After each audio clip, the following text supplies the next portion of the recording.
আচ্ছা ঠিক। আসসালামু আলাইকুম ওয়া রাহমাতুল্লাহ।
এই লাইটটা দিয়ে দিন, এই লাইটটা।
اللهم صل على محمد وعلى آل محمد كما صليت على إبراهيم وعلى آل إبراهيم اللهم بارك على محمد وعلى آل محمد كما باركت على إبراهيم اللهم رب الصلاة آت محمد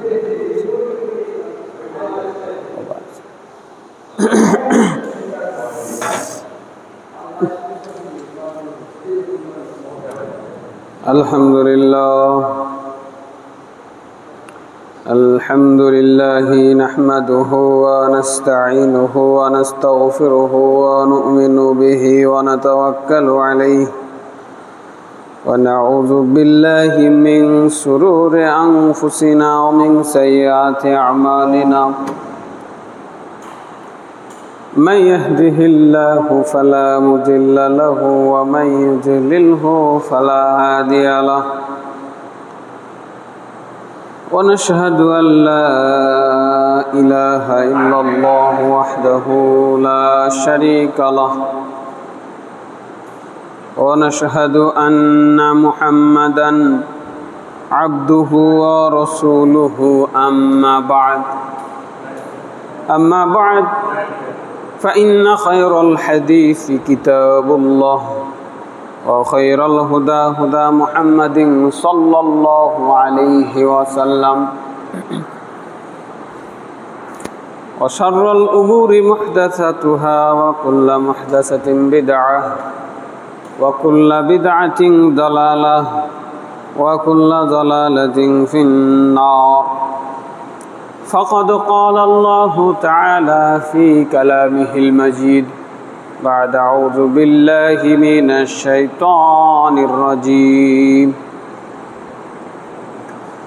يا أيها الذين آمنوا اتقوا الله حق تقاته ولا تموتن إلا وأنتم مسلمون يا أيها الناس اتقوا ربكم الذي خلقكم من نفس واحدة وخلق منها زوجها وبث منهما رجالا كثيرا ونساء واتقوا الله الذي تساءلون به والأرحام إن الله كان عليكم رقيبا يا أيها الذين آمنوا اتقوا الله وقولوا قولا سديدا يصلح لكم أعمالكم ويغفر لكم ذنوبكم ومن يطع الله ورسوله فقد فاز فوزا عظيما وقال تعالى أعوذ بالله من الشيطان الرجيم بسم الله الرحمن الرحيم قاف والقرآن المجيد بل عجبوا أن جاءهم منذر منهم فقال الكافرون هذا شيء عجيب أإذا متنا وكنا ترابا ذلك رجع بعيد قد علمنا ما تنقص الأرض منهم وعندنا كتاب حفيظ بل كذبوا بالحق لما جاءهم فهم في أمر مريج أفلم ينظروا إلى السماء فوقهم كيف بنيناها وزيناها وما لها من فروج والأرض مددناها وألقينا فيها رواسي وأنبتنا فيها من كل زوج بهيج تبصرة وذكرى لكل عبد منيب ونزلنا من السماء ماء مباركا فأنبتنا به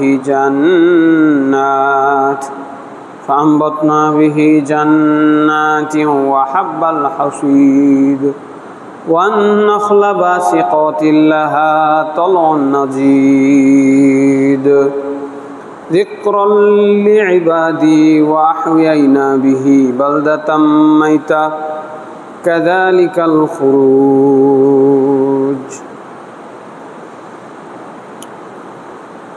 وقال سبحانه وتعالى ولله على الناس حج البيت من استطاع إليه سبيلا ومن كفر فإن الله غني عن العالمين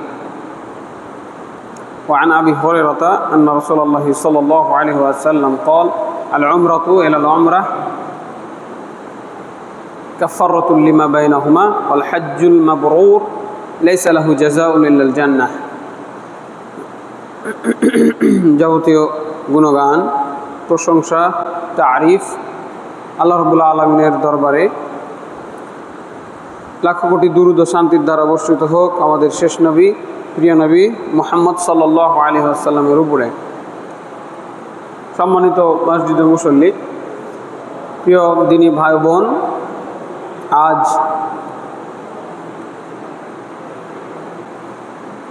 23শে মে 2025 এই মোতাবেক রজব মাসের জিলকদ মাসের 24 তারিখ, আজকে 1446 হিজরি।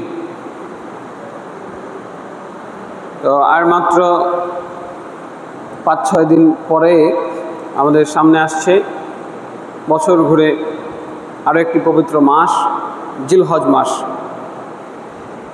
যদিও আমাদের দেশের অফিস আদালতে, কোর্ট কাচারিতে সাধারণভাবে ইংরেজি এবং বাংলা মাস, এই দুটা মাসের ব্যবহার, তারিখের ব্যবহার হয়। যদিও বাংলা ব্যবহার খুব কম, আর আরবির ব্যবহার একেবারে নাই বললেই চলে, শুধুমাত্র রমাদান মাস ছাড়া। তো আমরা মুসলিম অধ্যুষিত দেশে 92% মুসলমানের দেশে আমাদের আসলে আরবি মাসে গণনা হওয়া উচিত ছিল। তো এগুলো তো আমরা এককভাবে আহ্বান জানিয়ে এগুলোর পরিবর্তন সাধন করতে পারবো না। এ বিষয়ে মুসলিম জনগোষ্ঠীর মধ্যে আমাদের সচেতনতা বৃদ্ধি করতে হবে পারস্পরিক আলোচনার মাধ্যমে। কারণ এই যে মাস গণনা, এটি আজকে নতুন নয়, এটি ইংরেজদের হাত দিয়েও আসে নাই, এটি বাঙালিদের হাত দিয়েও আসে নাই, বরং আল্লাহ রাব্বুল আলামিনের সৃষ্টির প্রাক্কাল থেকে আল্লাহ রাব্বুল আলামিন নিজে এই 12টি মাস আমাদের জন্য নির্ধারণ করেছেন। তো জিলহজ মাস নিয়ে আল্লাহ রাব্বুল আলামিন কি বলছেন? সূরা তাওবার 36 নম্বর আয়াতে বলছেন, ইন্না ইদ্দাতাশ শুহুরি ইনদাল্লাহি 12 শাহরা ফি কিতাবিল্লাহি ইয়াওমা খালাকাস সামাওয়াতি ওয়াল আরদ মিনহা আরবাতুন হুরুম যালিকাদ-দীনুল কাইয়্যিম। আল্লাহ রাব্বুল আলামিনের কাছে গণনার দিক দিয়ে মাস হচ্ছে 12টি, এবং এইটা যেদিন আসমান জমিন সৃষ্টি করেছিলেন সেদিন থেকেই, এবং এটি নির্ধারিত কিতাবে লিপিবদ্ধ রয়েছে। এর মধ্যে 4টি মাস হচ্ছে হারাম বা সম্মানিত, ইহাই সুপ্রতিষ্ঠিত দিন। তার মানে মাস গণনা শুরু হয়েছে পৃথিবীর সৃষ্টির শুরু থেকেই, এবং এটি আল্লাহ রাব্বুল আলামিনের নির্ধারণী।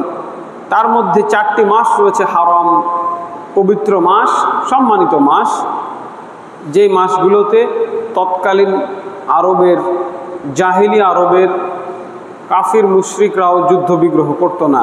তার মধ্যে একটি মাস হচ্ছে এই জিলহজ মাস, যে মাসটি সামনে আসছে, এবং অত্যন্ত গুরুত্বপূর্ণ একটি মাস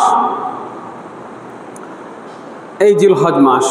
এবার আমরা হাদিস থেকে দেখব, আবু বকর রাদিয়াল্লাহু আনহু থেকে বর্ণিত, নবী সাল্লাল্লাহু আলাইহি ওয়াসাল্লাম বলেছেন, আজ-জামানু ক্বাদ ইসতাদরা কাহাইআতিহি ইয়াওমা খালাকাস সামাওয়াতি ওয়াল আরদ। আস-সানাতু 12 শাহরা। আল্লাহ রাব্বুল আলামিন যেদিন আসমান ও জমিন সৃষ্টি করেছেন সেদিন থেকে সময় যেভাবে আবর্তিত হচ্ছিল আজও সেভাবেই আবর্তিত হচ্ছে, অর্থাৎ 12 মাসে একটি বছর। মিনহা আরবাতুন হুরুম সালাসাতু মুতাওয়ালিয়াতুন। এর মধ্যে 4টি মাস হচ্ছে হারাম বা সম্মানিত মাস, সালাসাতুন মুতাওয়ালিয়াতুন, 3টি মাস পর পর আসে, যুলকদা, যুলহিজ্জাহ ওয়াল মুহাররম। একটা হচ্ছে জিলহজ, একটা হচ্ছে জিলকদ, জিলহজ এবং মুহাররম, এই 3টি মাস পরপর। ওয়া রজবু মুদারা আল্লাযী বাইনা জুমাদা ওয়া শাবান। এবং আরও একটি মাস রয়েছে যাকে বলা হয় রজবে মুদার, বা আমরা যেটা রজব মাস বলে জানি, যেটি জুমাদা এবং শাবান মাসের মধ্যে অবস্থিত। সহিহ বুখারী হাদিস নাম্বার 3137, 3197। তো জিলহজ মাসের আমল অত্যন্ত গুরুত্বপূর্ণ, যে কারণে এই 6 দিনের মধ্যে, 5 দিনের মধ্যে চাঁদ ওঠার উপরে নির্ভর করবে। এই 5-6 দিনের মধ্যে আমাদেরকে এই জিলহজ মাসের আমল সম্পর্কে প্রস্তুতি গ্রহণ করতে হবে। সম্মানিত মুসল্লি ভাই বোন, জিলহজ মাসে অনেকগুলো মৌলিক ইবাদত একত্রিত হয়েছে।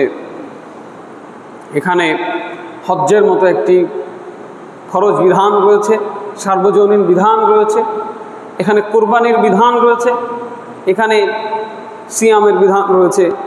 আমরা সেগুলো ধারাবাহিকভাবে জানার চেষ্টা করব। সবথেকে গুরুত্বপূর্ণ কথা যেটি এখানে, যে জিলহজ মাসের আমল আল্লাহ রাব্বুল আলামিনের কাছে সবচাইতে বেশি প্রিয়। আব্দুল্লাহ ইবনে আব্বাস রাদিয়াল্লাহু আনহু হতে বর্ণিত, রাসূল সাল্লাল্লাহু আলাইহি ওয়াসাল্লাম বলেছেন, মা মিন আইয়ামিন আমালু সালিহি ফিহিন আহাব্বু ইলাল্লাহি মিন হাযিহিল আইয়ামিল 10। এই 10টি দিনের চাইতে অন্য কোনো দিনের আমল আল্লাহর কাছে এত প্রিয় নয়, এই 10 দিনের আমল যত প্রিয়। ক্বালু ইয়া রাসূলুল্লাহ ওয়ালাল জিহাদু ফি সাবিলিল্লাহ, সাহাবায়ে কেরাম বললেন, হে আল্লাহ রসুল, আল্লাহর রাস্তায় জিহাদ করাও কি এর থেকে উত্তম নয়? ক্বালু ইয়া রাসূলুল্লাহ, তারা আল্লাহ রসুল সাল্লাল্লাহু আলাইহি সাল্লামকে জিজ্ঞাসা করলেন। তখন রসুল সাল্লাল্লাহু আলাইহি ওয়াসাল্লাম বলছেন, ওয়ালাল জিহাদু ফি সাবিলিল্লাহ ইল্লা রাজুলুন খারাজা বিনাফসিহি ওয়া মালিহি ফালাম ইয়ারজি' মিন যালিকা বিশাই। জিহাদও এর থেকে উত্তম নয়, বলুন সুবহানাল্লাহ। এই 10টি দিনের আমল আল্লাহর কাছে অনেক প্রিয়। সাহাবায়ে কেরাম প্রশ্ন করছেন যে আল্লাহর রাস্তায় জিহাদ করাও কি এর থেকে উত্তম নয়? তখন আল্লাহ রসুল সাল্লাল্লাহু আলাইহি সাল্লাম সাফ সাফ পরিষ্কার জবাব দিলেন যে না, আল্লাহর রাস্তায় জিহাদ করাও এর থেকে উত্তম নয়। তবে ওই ব্যক্তির কথাটা ভিন্ন, যে ব্যক্তি তার জান নিয়ে এবং মাল নিয়ে আল্লাহর রাস্তায় ফেরত গেল, আল্লাহর রাস্তায় বের হলো আর বাড়ি ফিরে আসলো না, অর্থাৎ আল্লাহর রাস্তায় শহীদ হয়ে গেল। যে ব্যক্তি আল্লাহর রাস্তায় শহীদ হলো তার চাইতে আর কোনো উত্তম আমল তো হতে পারে না, তাই না? জীবনটাই তো দিয়ে দিল, আর কি দিবে? সহিহ বুখারী হাদিস নাম্বার 969। তো এই 10 দিনের মধ্যে আমাদের আরও প্রস্তুতি থাকতে হবে সিয়ামের, বিশেষ করে আরাফাতের সিয়াম।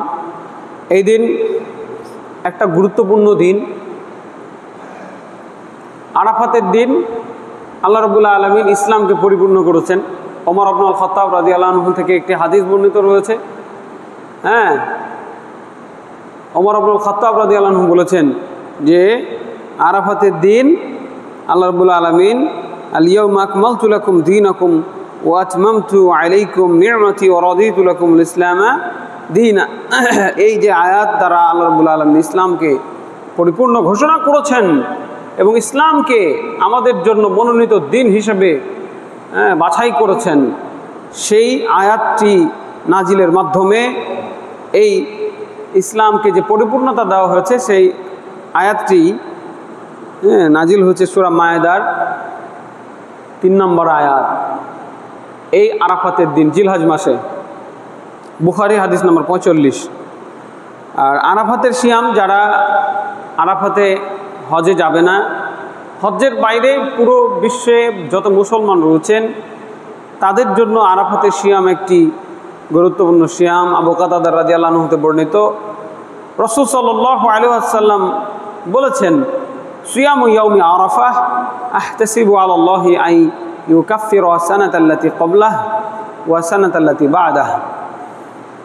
আরাফাতের সিয়ামের ব্যাপারে আমি নবী মুহাম্মদ সাল্লাল্লাহু আলাইহি সাল্লাম এটা আশা রাখি যে তোমাদের আগের 1 বছরের গুনাহ, পরের 1 বছরের গুনাহ মাফ করে দেওয়া হবে। আলহামদুলিল্লাহ, 1 বছর আগের গুনাহ আমাদের মাফ করে দেওয়া হবে যদি আমরা একটা সিয়াম রাখতে পারি। এরপরে আরও আরাফাতের দিনের ফজিলত রয়েছে, এখানেও বিস্তারিত আলোচনার প্রয়োজন রয়েছে। আমি আরেকটি বিষয় বলেই আমি সামনের দিকে আগাবো। আয়েশা, আম্মাজান আয়েশা রাদিয়াল্লাহু আনহা থেকে বর্ণিত, রাসূল সাল্লাল্লাহু আলাইহি ওয়াসাল্লাম বলেছেন, মা মিন ইয়াউমিন আকসারা মিন আই ইউতিকাল্লাহু ফিহি আবদান মিনান নারি মিন ইয়াউমি আরাফা।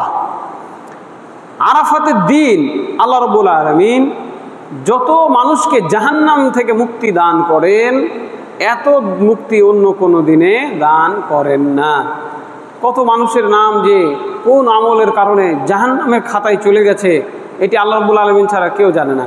কিন্তু কোনো মানুষ যদি বছরে একটা দিন, আরাফাতের দিন, আল্লাহ রাব্বুল আলামিনের কাছে কান্নাকাটি করে নিজের জন্য, নিজের পিতামাতার জন্য, নিজের সন্ততির জন্য, আত্মীয় স্বজনের জন্য খাস দিলে দোয়া করে, আল্লাহ রাব্বুল আলামিন হয়তোবা ভালোবেসে দয়া করে মহাব্বতের বদৌলতে এই দিন আমাকে, আপনাকে, আমাদের পিতামাতাকে, আত্মীয় স্বজনকে ক্ষমা করে দিতে পারেন।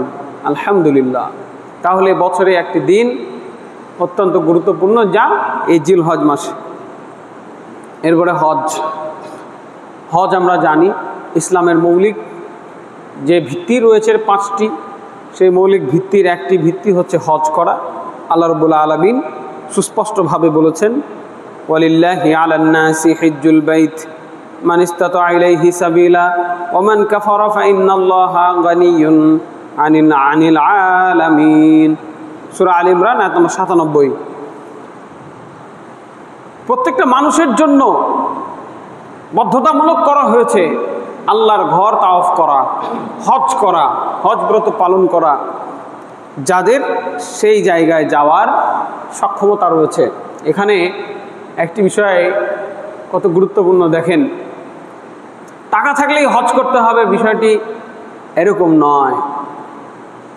যাওয়ার সক্ষমতা থাকা লাগবে, কতটা বিজ্ঞানসম্মত বিষয় দেখেন। আজকে এমনও বহু দেশ রয়েছে যেখানে যুদ্ধ বিগ্রহ চলছে, বর্ডার ক্রস করার সুযোগ নেই।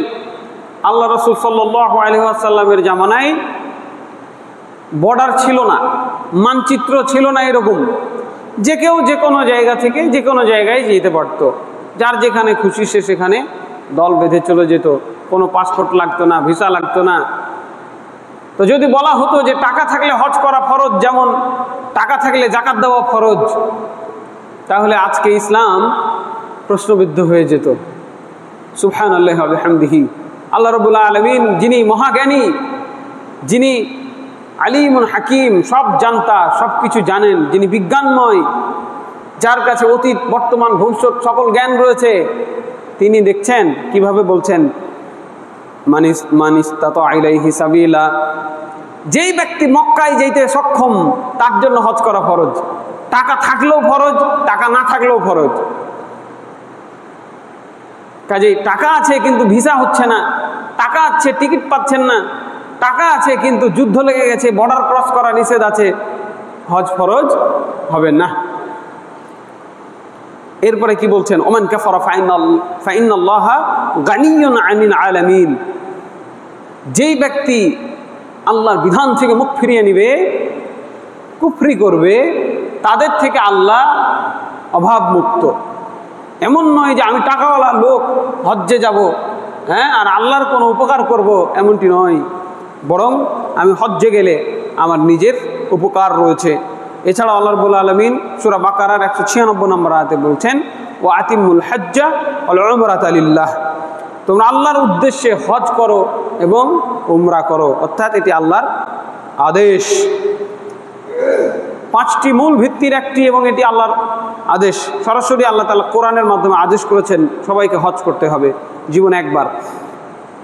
এছাড়া আল্লাহ সুবহানাহু ওয়া তাআলা ইব্রাহিম আলাইহিস সালামকে নির্দেশ দিয়েছিলেন, ওয়াযিন ফিন নাসি বিল হজ্জি ইয়াতুকা রিজালান ওয়া আলা কুল্লি দামিরিন ইয়াতিনা মিন কুল্লি ফাজ্জিন আমিক। হে ইব্রাহিম, আপনি মানুষের মাঝে হজ্জের ঘোষণা করে দেন, আজান দিয়ে দেন, ঘোষণা পাঠ করেন।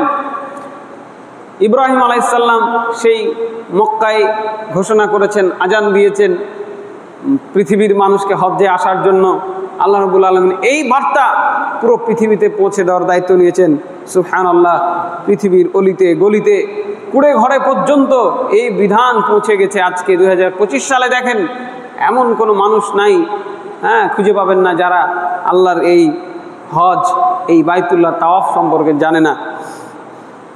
তো এই ঘোষণাটা মূলত ইব্রাহিম আলাইহিস সালাম দিয়েছিলেন, হ্যাঁ, এবং কি বলছেন আল্লাহ, যাতে তারা আপনার কাছে পায়ে হেঁটে আসবে এবং সকল প্রকার, হ্যাঁ, কৃষ্ণকায় উটের উপরে সওয়ার হয়ে দূর দূরান্ত থেকে বিভিন্ন যানবাহনে করে, বাহনে চড়ে আসবে অথবা পায়ে হেঁটে। এর থেকে বোঝা গেল কি, কাছের আশপাশের মক্কায় যারা বাস করে তারাও আসবে, দূরে যারা থাকে তারাও আসবে। কাছের মানুষ শুধু হজ করবে বা কাছের মানুষের জন্য হজ করা লাগবে না এমনটি নয়। যদিও অনেকে এখানে ভুল বুঝেছেন এবং ট্রেন্ডের ফাঁদে পড়েছেন, ভাইরাল হওয়ার নেশায় পায়ে হেঁটে হজ করতে যায় বাংলাদেশ থেকে। হ্যাঁ, আছে না এরকম ঘটনা, মাঝে মাঝে শুনছি, বিভিন্ন দেশ থেকে পায়ে হেঁটে হজ করতে যায়। না, এটা আত্মঘাতী সিদ্ধান্ত। বর্তমানে 3 থেকে 4 ঘন্টার মধ্যে আপনি বাংলাদেশ থেকে প্লেনে করে উড়ে চলে যেতে পারবেন মক্কায়। কাজে এই পায়ে হেঁটে এইভাবে হজ্জে যাওয়ার কোনো মানে হয় না। যেহেতু আল্লাহ রাব্বুল আলামিন দূর দূরান্ত থেকে আসার জন্য বাহনের কথা উল্লেখ করেছেন, কাজেই যে কেউ যানবাহনে করে হজ্জে যাবেন, এতে কোনো অসুবিধা নাই। হ্যাঁ,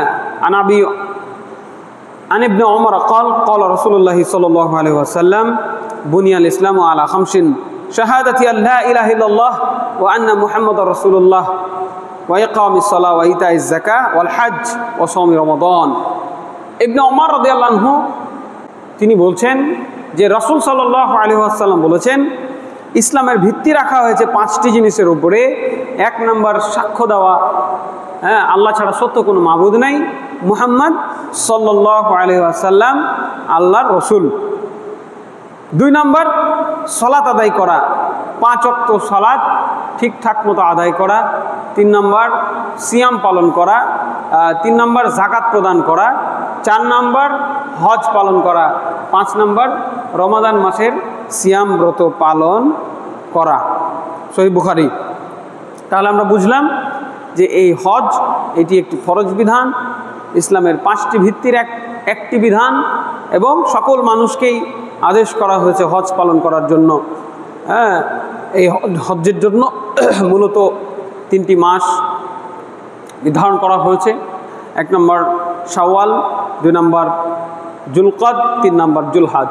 এই 3টি মাসের মধ্যে যে কোনো একটি মাসে কোনো একটি নির্দিষ্ট সময়ে যে যার সুবিধা মতো নিয়াত করবেন, ইহরাম বেঁধে নিয়ে বাইতুল্লাহর উদ্দেশ্যে রওনা দিবেন। হ্যাঁ, ঠিক সময়ে সেখানে পৌঁছাতে পারলে হজ হয়ে যাবে ইনশাআল্লাহ। এবং 9 জিলহজ তারিখে আরাফাতের ময়দানে সবাইকে অবস্থান করতে হবে। যদি কেউ আরাফাতের ময়দানে অবস্থান না করে তাহলে তার হজ হবে না। পক্ষান্তরে আরেকটি যে উমরার কথা রয়েছে, সেটি যে কোনো সময়ে পালন করা যায়, তবে হজ এবং উমরা সাধারণত একসাথে করে নেওয়াই উত্তম। প্রথমে উমরা, তারপরে হজ।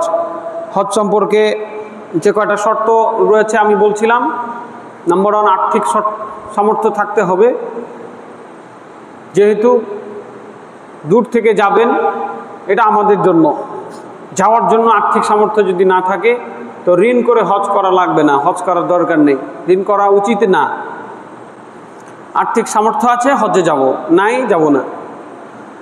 কিন্তু যারা মক্কার আশেপাশে বাস করেন তাদের জন্য আর্থিক সামর্থ্যের প্রয়োজন নাই, কাবাঘর যেতে পারলে হজ করতে হয়। দ্বিতীয়ত, শারীরিক সামর্থ্য থাকতে হবে, সুস্থ মানুষ হতে হবে। অসুস্থ মানুষের জন্য হজ ফরজ নয়। মহিলাদের ক্ষেত্রে একটি বাড়তি বিধান রয়েছে, সেটি হলো মাহরাম থাকতে হবে। মাহরাম নিজের স্বামী, নিজের পিতা, নিজের সন্তান, নিজের ভাই, আরও যে কয়েকজনের সাথে বিয়ে হারাম, যে লিস্ট আল্লাহ রাব্বুল আলামিন দিয়েছেন, তাদের একজন থাকতে হবে।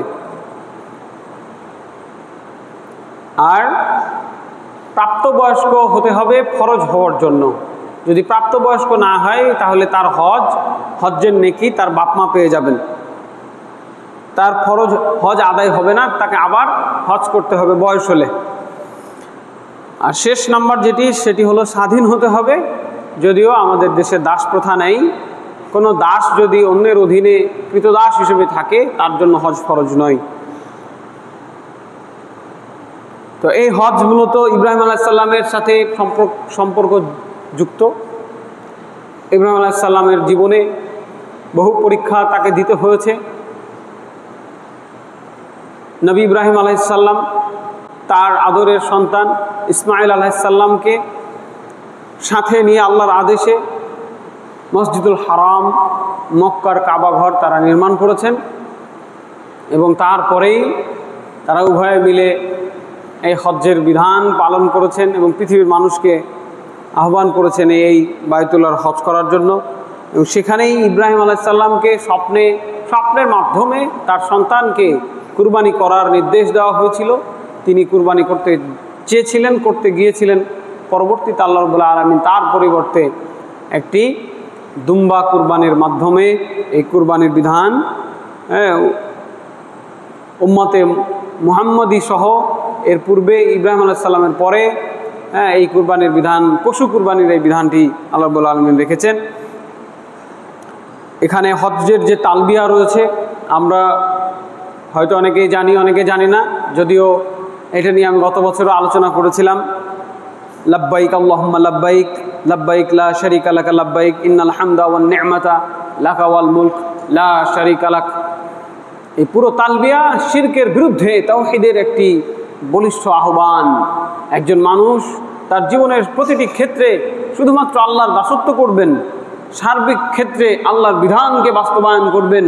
এই শিক্ষা হচ্ছে এই হজ্জের শিক্ষা। হজ্জে যাওয়া মানে শুধু মক্কা ঘুরতে যাওয়া নয়, হজ্জে যাওয়া মানে শুধু টাকা হয়েছে তাই হাজি উপাধি গ্রহণের জন্য হজ করা নয়, আল হাজ উপাধি লকব লাগানোর জন্য হজ করা নয়, বরং আমি যে আল্লাহর বান্দা এই স্বীকৃতি প্রদানের জন্য আল্লাহর ঘরের সামনে গিয়ে হাজিরা দেওয়া, আল্লাহর সামনে হাজিরা দেওয়া। লাব্বাইক আল্লাহুম্মা লাব্বাইক, লাব্বাইক লা শারীকা লাকা লাব্বাইক।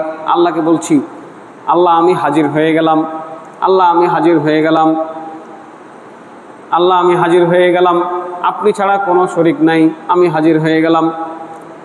লাত মানাত উজ্জা হুবালের মূর্তি বানিয়ে মক্কার মুশরিকরা, আল্লাহ রাসূল সাল্লাল্লাহু আলাইহি ওয়াসাল্লামের চাচারা, আল্লাহ রাসূল সাল্লাল্লাহু আলাইহি ওয়াসাল্লামের আত্মীয় স্বজন, পাড়া প্রতিবেশী সবাই ওই কাবা ঘরের মধ্যে মূর্তি বানিয়ে মূর্তির পূজা করত।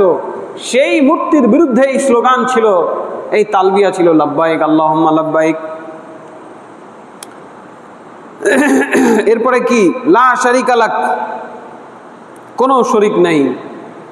এটি ছিল সে সকল মূর্তির বিরুদ্ধে প্রতিবাদ।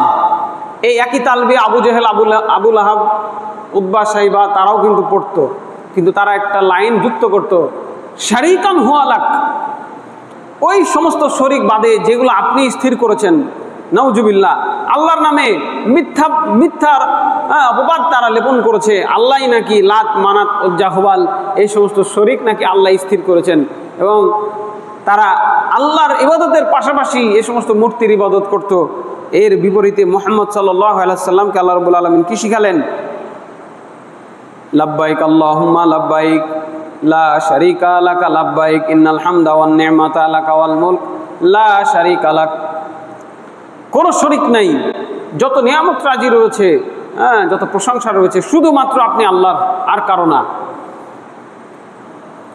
কাজেই আমরা যারা মুসলমান রয়েছি, আল্লাহ রাব্বুল আলামিন আমাদেরকে দয়া করে মায়া করে তাওহীদ প্রদান করেছেন, কিন্তু আমরা তাওহীদের শিক্ষা ভুলে গিয়ে পুনরায় বিভিন্ন রকমের শিরকে আমরা নিমজ্জিত হচ্ছি। আমাদের ব্যক্তি জীবন থেকে নিয়ে শুরু করে পারিবারিক, সামাজিক, রাষ্ট্রীয় জীবন আজকে শিরকে জর্জরিত। আল্লাহ রাব্বুল আলামিনের বিধানের বিপরীতে যাওয়াটাই যেন একটা ট্রেন্ড হয়ে গেছে। আল্লাহ যে বিধান আমাদের জন্য দিয়েছেন ব্যক্তি জীবনে, সে বিধান পালন করতে আমাদের ভালো লাগে না। আমরা হৃদয়ের বিধান, মনের বিধান মতন চলি, মন মতো চলাকে আমরা বেশি পছন্দ করে নিয়েছি। আল্লাহ আমাদের ক্ষমা করুন, হিদায়াতের পথে অবিচল রাখুন, আল্লাহুম্মা আমিন। পারিবারিকভাবেও কোনো একজন সদস্য যদি আল্লাহর কালাম অনুযায়ী চলতে চাই, আল্লাহর বিধান অনুযায়ী চলতে চাই, পরিবারের অন্য সদস্যদের জন্য এটি অনেক ভারী মনে হয়ে যায়। পরিবার থেকে প্রথম বাধাটা চলে আসে। পরিবারকে কোনোভাবে ম্যানেজ যদি করাও যায়, এর পরবর্তী বাধা তৈরি হয় সামাজিক বাধা। মানুষ তো প্রকাশ্যে এমনও কথা বলে, সব জায়গাতে কোরআন হাদিস নিয়ে আসবেন না। লা হাওলা ওয়ালা কুওয়াতা ইল্লা বিল্লাহ। অচিরেই আল্লাহ রাব্বুল আলামিন এই জাতিকে সমূলে ধ্বংস করতে পারেন, অথবা লাঞ্ছনাকর শাস্তি, আল্লাহ শাস্তি আস্বাদন আমাদের করাতে পারেন। কিভাবে মানুষ এভাবে বলতে পারে সব জায়গায় কোরআন হাদিসের কথা বলবেন না? সব জায়গায় কোরআন হাদিস চলে না। জিনা সব জায়গাতেই কোরআন হাদিস চলে, চালাতে হবে। যদি আপনি সত্যিকারের মুমিন হয়ে থাকেন, যদি এই তালবিয়া, এই শিক্ষা আপনার হৃদয়ে আপনি ধারণ করে থাকেন, লাব্বাইক আল্লাহুম্মা লাব্বাইক বলার বাসনা যদি আপনার হৃদয়ে থাকে, আমি যাব হজ করতে একদিন না একদিন, আল্লাহকে গিয়ে বলবো মাবুদ গো আমি এসেছি আপনার দরবারে, সেদিন যদি এই মনোভাব থেকে থাকে আপনার মনের ভেতরে, আল্লাহ রাব্বুল আলামিন আপনাকে ধিক্কার জানাবেন, তার ফেরেশতারা ধিক্কার জানাবেন। এই ধরনের তালবিয়া পাঠকারী মুশরিকের আমার কোনো দরকার নাই, যার জীবনের প্রতিটি ক্ষেত্রে আল্লাহর বিধান বাস্তবায়িত হয়নি, যে খাম্বা সাজিয়ে খাম্বার সামনে কতগুলো ফুল নিয়ে গিয়ে শ্রদ্ধা জানিয়েছে, যে মরা মানুষের কাছে আবদার করেছে, মরা মানুষকে, কবরে শায়িত ব্যক্তিকে বলেছে আমার জন্য আপনি আমাকে একটা সন্তান দান করেন, আমাকে একটা চাকরির ব্যবস্থা করে দেন। পীর সাহেবের কাছে গেছেন, জিন্দা মানুষকে সেজদা করেছেন, হ্যাঁ বাবা আমার এই বিপদ দূর করেন। এই ধরনের মুশরিক মার্কা কোনো মানুষের তালবিয়া আল্লাহ তাআলা কবুল করবেন না, হজ আল্লাহ তাআলা কবুল করবেন না। আল্লাহ রাব্বুল আলামিন আমাদেরকে এই শিরিক মুক্ত তাওহীদ নিয়ে আল্লাহর সামনে হাজির হওয়ার তৌফিক দান করেন, এই দুনিয়াতে মক্কায় এবং আখেরাতে হাসরের ময়দানে, আল্লাহুম্মা আমিন। দ্বিতীয় বিষয় আমাদের মাথায় রাখতে হবে, হজ্জের নিয়তটা যেন পরিশুদ্ধ হয়। আমার ঈমান ঠিক আছে, আমার তাওহীদ ঠিক আছে, শিরিক নাই, কিন্তু কোনো কারণে যদি হৃদয়ের মধ্যে ভিন্ন কোনো উদ্দেশ্য বাসা বেঁধে থাকে হজ করার পূর্বে, তাহলে সেই ভিন্ন চিন্তাকে মাথা থেকে ঝেড়ে ফেলতে হবে। নিয়াত করতে হবে শুধুমাত্র আল্লাহর জন্য হজ করব, আল্লাহর সন্তুষ্টির জন্য হজ করব। এবং তৃতীয় আরেকটি বিষয় সেটি হচ্ছে আল্লাহ রাসূল সাল্লাল্লাহু আলাইহি ওয়াসাল্লাম তিনি যেভাবে হজ করেছেন, তার সাহাবায়ে কেরাম যেভাবে হজ করেছেন, তিনি যেভাবে শিখিয়েছেন, সাহাবায়ে কেরাম যেভাবে বাস্তবায়ন করেছেন, সেইভাবে আমাকে হজ করতে হবে। আজকে এই 2025 সালে এসে হজের নানা রকম নিয়ম কানুনে ভরা। যদি হজ সংক্রান্ত 5 জন লেখকের 5টা বই সামনে নেন, দেখবেন 5 রকমের মত। সর্বক্ষেত্রে আমরা মুসলিম উম্মাহ মতভেদে লিপ্ত হয়েছি, এবং এখানে বেশিরভাগ কারণ রয়েছে তাদের নিজের মন গড়া কিছু জিনিস ঢুকানো। সেই জিনিসগুলোকে বাদ দিতে হবে। বাকি যেগুলো বুঝতে আমাদের 2-3 রকমের বুঝ হতে পারে, যেটা আমি দুই জুমা আমি আলোচনা করেছি, সেটা আলাদা ব্যাপার। 2-3 রকমের বুঝ যদি হয়ে থাকে সেটা আলাদা ব্যাপার, কিন্তু মন গড়া কোনো বিধান করলে সমস্যা কি, ভালোই তো করলাম, এইভাবে করা যাবে না। যেমন রুকু সিজদায় আমরা এক রাকাত সালাতে আমরা যেভাবে রুকু সিজদা দেই, একটা রুকু 2টা সিজদা দেই, আমরা এক রাকাতে 3টা রুকু আর 5টা সিজদা দিলে কি নামাজ হবে? হবে না। একইভাবে হজ্জেরও কিছু নিয়ম রয়েছে, সেই নিয়মের বাইরে গেলে হজ হবে না। আপনি 7 বার তাওয়াফ করতে হবে, 2 বার তাওয়াফ করেছেন, বা 8 বার 10 বার, জীবনে আসছি একবার, গণনা ছাড়াই আজকে তাওয়াফ করব, হবে না, হজ বাতিল। কথা বুঝেছেন? জয়বার যেভাবে বলা হয়েছে সেভাবে করতে হবে। একটা ভিডিওতে দেখলাম যে এক লোক ওই কঙ্কর নিক্ষেপ করছে, তো এমন মানে মনে হচ্ছে রেগে আছে, আজকে শয়তানকে মায়েরা মার্ডার করে দিব, এইভাবে ও পাথর মারছে। না, পাথর মারতে হয় একটু স্বাভাবিকভাবে পাথর মারবেন, শেষ আবেগী হওয়া যাবে না। অনেকে আবার মোবাইল নিয়ে সেলফি তুলছে, সেখানে গিয়ে এগুলো বেহুদা কাজ। সেখানে গিয়ে কত রকমের কীর্তি যে ঘটছে এই মোবাইলে, ইন্টারনেটের যুগে আমরা দেখতে পাচ্ছি। আমাদের এগুলো থেকে ফিরে আসতে হবে। আর এই 10 দিনে আরও একটি বিশেষ ইবাদত রয়েছে হজ্জের ব্যাপারে। আমি আরেকটা কথা বলে নিই, সেটা হচ্ছে আবু হুরায়রা রাদিয়াল্লাহু আনহু বলছেন যে আল্লাহ রাসূল সাল্লাল্লাহু আলাইহি ওয়াসাল্লাম বলেছেন, হাজ্জু মাবরুরুন আল উমরাতু ইলাল উমরা কাফফারাতুল লিমা বাইনাহুমা। এক উমরা থেকে আরেক উমরা এর মাঝে যা পাপ রয়েছে সকল পাপের কাফফারা, বলুন আলহামদুলিল্লাহ। কাজেই উমরা করলে অতীতের গুনাহ মাফ হয়। আর হজ, ওয়াল হাজ্জু মাবরুরুন লাইসা লাহু জাযাউন ইল্লাল জান্নাহ। কেউ যদি আল্লাহর জন্য খালেসভাবে সঠিকভাবে হজ করে আর সেটা যদি কবুল হয়ে যায়, তার প্রতিদান জান্নাত ছাড়ার কিছু নাই, আলহামদুলিল্লাহ। যদি হজ কবুল হয়ে যায় তাহলে জান্নাত, নগদ জান্নাত, আল্লাহ রাসূল সাল্লাল্লাহু আলাইহি সাল্লাম বলেছেন। এবং শেষ আরেকটি বিধান এই জিলহজ মাসে গুরুত্বপূর্ণ বিধান রয়েছে, সেটি হলো কোরবানি। কোরবানি মানে আল্লাহর নৈকট্য হাসিলের জন্য নিজের পছন্দের একটা জিনিস আল্লাহকে উৎসর্গ করে দেওয়া আল্লাহর জন্য। প্রতি বছর যার সামর্থ্য রয়েছে তার জন্য কুরবানি করা অত্যন্ত জরুরি। কেউ ওয়াজিব বলেছেন, কেউ সুন্নাতে মুআক্কাদা বলেছেন। তবে আমার মনে হয় এটি অবশ্যই ওয়াজিব হওয়ার কথা, কারণ আল্লাহ রাসূল সাল্লাল্লাহু আলাইহি সাল্লাম খুব কঠোরভাবেই বিষয়গুলো বলেছেন। আমি আগামী জুমায় কিছু বিস্তারিতভাবে বিষয়ে আমি আলোচনা করার চেষ্টা করব ইনশাআল্লাহ। আল্লাহ রাব্বুল আলামিন বলছেন, ওয়াল বুদনা জাআলনাহা লাকুম মিন সাআইরিল্লাহি লাকুম ফিহা খাইর।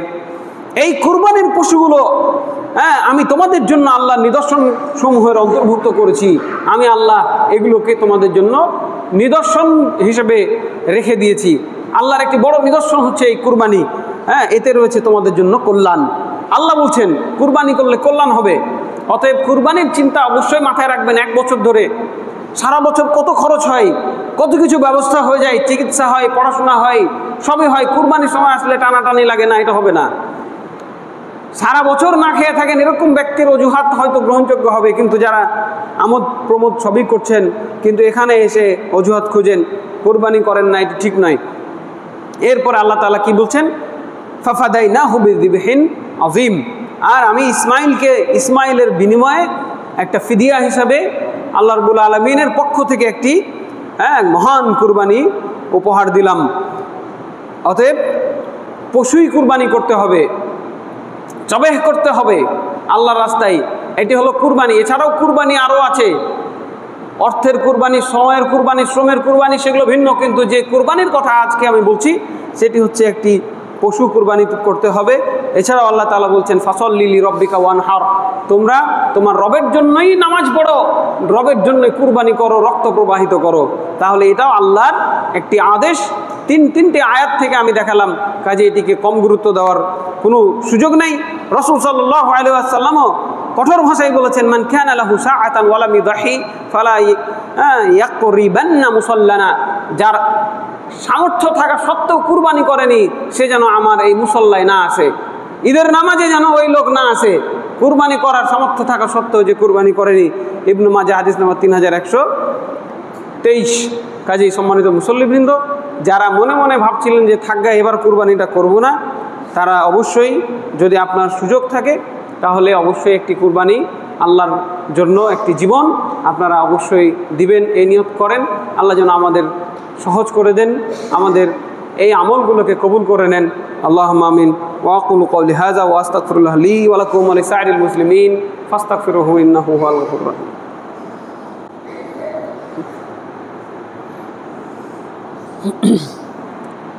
ইন্নাল হামদালিল্লাহি ওয়াহদা ওয়াস সালাতু ওয়াস সালামু আলা মান লা নাবিয়্যা